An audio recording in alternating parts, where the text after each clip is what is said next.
વડોદરાવાસીઓ દૂધ આજે મળે છે. ખોટી અફવાઓમાં બોલવાય નહીં. તમારી સામાન્ય બુદ્ધિને પ્રદર્શનમાં ના મૂકશો. તમારો બિનજરૂરી ડર કોઈની મુશ્કેલી બની જાય છે. જે ઘરમાં નાના બાળકો કે દર્દીઓ છે એમની માટે દૂધ પ્રાપ્ય રહે એટલી સંવેદના સાથે આજના 2 કલાક જીવશો તો આખા શ્રાવણનું પુણ્ય તમને શંકર ભગવાન આપશે.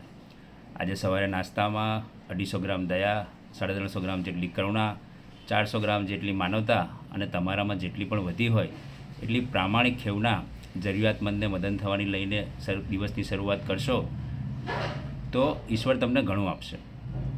જો ગઈકાલે સાંજે તમે સુરક્ષિત ઘરે પહોંચી ગયા હોય, તમારા ઘરમાં પાણી ના પડતું હોય, તમારા ઘરે લાઇટ, ટીવી અને મોબાઈલ ચાલુ હોય તો તમે ભગવાનના ઓગસ્ટ મહિનાના કષ્ટભોગીઓની યાદીના લાભાર્થી નથી, એનો ઈશ્વરનો આભાર માનજો. ચાલો પાણી જોવા જઈએ એમ કરીને બિનજરૂરી ટોળા ભેગા કરીને ટ્રાફિકમાં અગવડ ના ઊભી કરશો. કોઈના સગાવાલા હોસ્પિટલના આઈસીયુમાં કે ગંભીર પરિસ્થિતિમાં મદદની રાહ જુએ છે, એમની અગવડ વધારશો નહીં. એ જ રીતે ગેરેજવાળા મિકેનિક ભાઈઓ, સામાન વેચતા દુકાનદારો અને ઇન્સ્યોરન્સ કંપનીના સર્વેયરો, કુદરત આજે તમને ફરી એકવાર મોકો આપે છે લાલચ અને ધર્મમાંથી કોઈ એક વિકલ્પ પસંદ કરવાનો. ખબર ના હોય તો ખોટી સલાહો ના આપશો. આવડતું ના હોય તો કોઈના વાહનોને વધારે મુશ્કેલીમાં ના મૂકશો. સ્ટાર્ટરના ભાવ માપમાં લેજો અને પ્રામાણિકતાને પ્રાયોરિટી આપજો.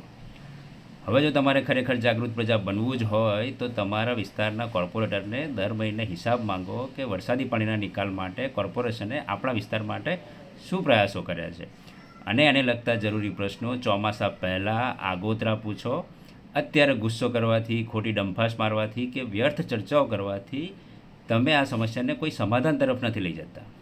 આવી જ રીતે મારે એક સલામ કરવી છે દરેક સરકારી સંસ્થાઓના કર્મચારીઓ કે જે 2 દિવસથી તેમની સાતમ આઠમ બગાડીને પ્રજાની સેવા કરી રહ્યા છે.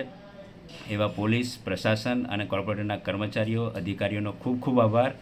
ઈશ્વર દયાળુ છે, સૌ સારાવાના કરશે. ધીરજ રાખજો.